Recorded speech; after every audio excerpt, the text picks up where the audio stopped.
and we are here to present our work immersion experience in Tanay Market, Vendor Office.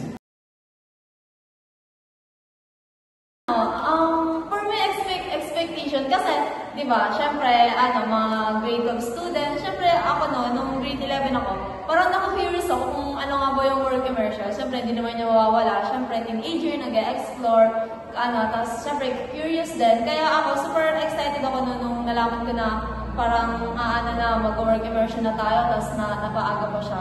Kaya ang ina-expect ko talaga nun is parang more office work, kasi nga, di ba, we are future accountant na very into business din. Kaya, yun yung naging expectation ko na, shocks, baka mahirap kasi nga office work, at ganyan. Kaya, ayun. Ikaw, Kuya J. Mark. Ako personally talaga, parang na-feel din na, parang kinakabahan ako.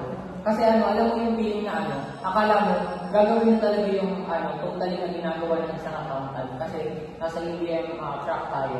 And talagang mas ginabahan ako kasi yung course na kukunin ko sa college is architecture talaga. Napakalayo. Yeah, napakalayo talaga. And natuloy ko na parang ang layo niya and parang hindi ko siya magagamit. Then, habang nag-work immersion ako, parang na-adapt ko or parang naging love ko yung pagiging accountant.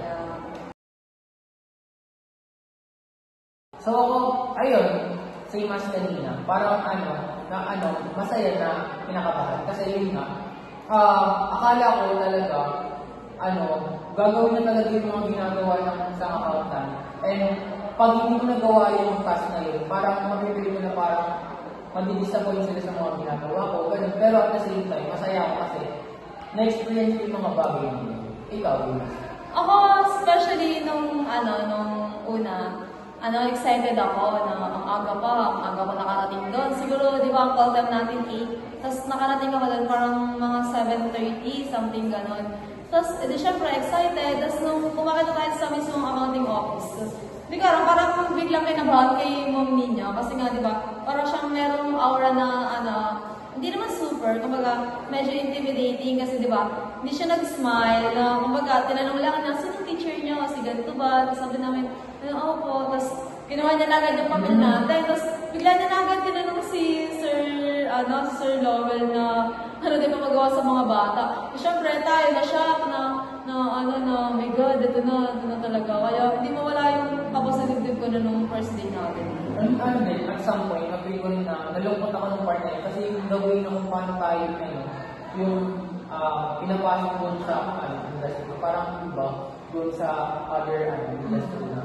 Kasi, di ba, may busy tayo, tapos parang nakikita natin na kung paano sila in-approach nung una na, although, feeling ko, hindi naman siya siguro bad side. Siguro nga, kasi nga office work, kailangan seryoso, kasi nga, gano'n yung trabaho nila. Kaya, I understand din na kung bakit gano'n yung,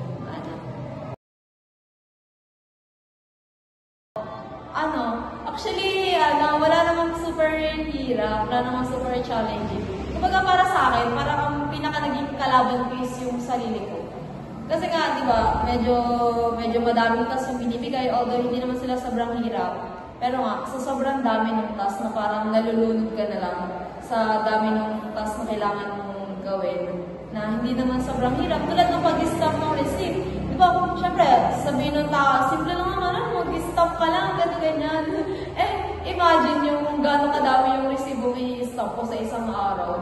Siyempre, ikaw nakakamala, tapos kahit sabihin mo nakaupo ka lang doon, siyempre kakaroon ka ng back pain, parang may araw na umuwi ako sobrang sakit ng likod ko na parang heaven yung paghiga mo sa kama kasi nga hindi ka na nakaupo, wala nang back pain. Kaya for me, yung pinaka-challenging yung pag-i-stop ng recipient, although yung sarili ko.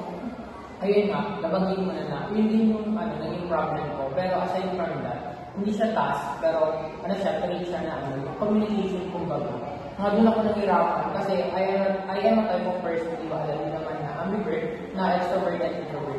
Parang mahirapan ako na-ipit yung sarili ko doon sa industry na yun. Kasi nga, iba yung way ng pag-travel nila doon sa mga students. Pero at the same time, masaya ako kasi para na ako nakikita. Yes. Yun naman yung pinaka-importante naman. Hindi naman importante kung gaano kahirap yung ginawa mo. Ang importante is kung ano yung natutunan mo sa mga ginagawa mo. And also, mas naging masaya ka naman. Yes. Yun naman yung importante. Personally, yung maging lesson ko yan is yung pagiging independent ng tao. Mas nag-improve siya and also yung mas na-enhance yung yung pagiging may yung ulo. Kasi din pa lang sa pag-i-stamp natin ng mga resibo, hindi siya madali dito. Kumbaga doon, mas nag-improve yung haba ng pasensya ko. And also, mas naging independent ako kasi diba, hindi ko kayo masyadong close sa rule, gano'n. Kumbaga, ang masyadong close ko lang sila. Kaya, ayun yung mas naging lesson ko na hindi lahat ng bagay o hindi lahat ng kaibigan mo kasama mo. Kumbaga, kailangan mo rin humiwalay para may matutunan ka sa lahat ng aspect ng buhay. Ako yung pinakang biggest lesson ko, yung matutong makisama, lalo sa mga hindi mong age. Kasi di ba usually ako yung mga, although sanay naman ako makipag-socialize, syempre sa mga elders, pero iba pa din kasi yung feeling kapag bago ka dun sa lugar na yun. Syempre doon nasusubo ko yung pagiging generous mo, kung paano ka makikipaghalubilo sa iba na in short period kasi di ba parang 10 days lang yung binigay sa'yo para kilalanin sila, para buuin yung trust nila sa'yo. Parang ang challenging nun kasi parang sa 10 days na yun, like 10 days, like paano mo sila mapiplease na worth it yung pagkuha nila sa'yo as a student, student work immersion. Tapos parang para sa akin, na lesson din yung sa dami ng task na binigay sa atin.